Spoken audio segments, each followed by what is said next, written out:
Nehai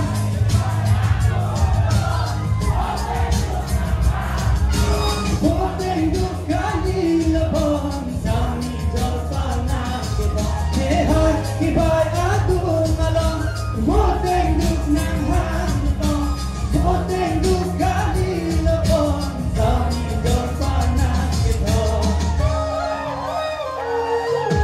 Jabbe apor na kile nang leme dung dolote jong si beglong nang raje nehai kibai je maka Jabbe apor na kile nang leme dung dolote jong si beglong nang raje nehai kibai je maka nehai kibai agung along boteng duk nang hanto boteng duk kani lebon sami jolpana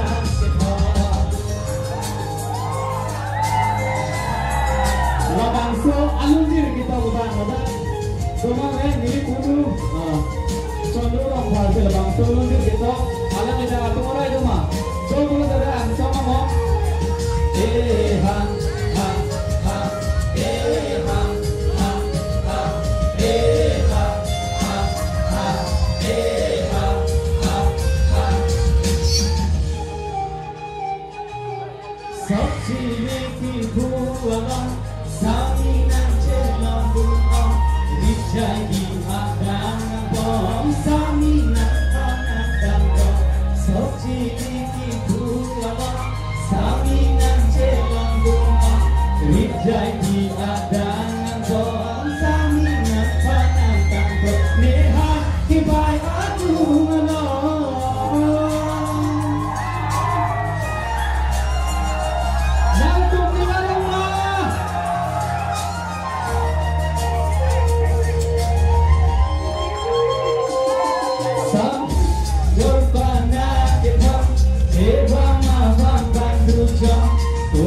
Duduk pantai rong necor panco mobe urong Sami jorpana kebang Heba mabang pandujong Tora duduk pantai rong necor panco mobe urong Nehai kibai agung along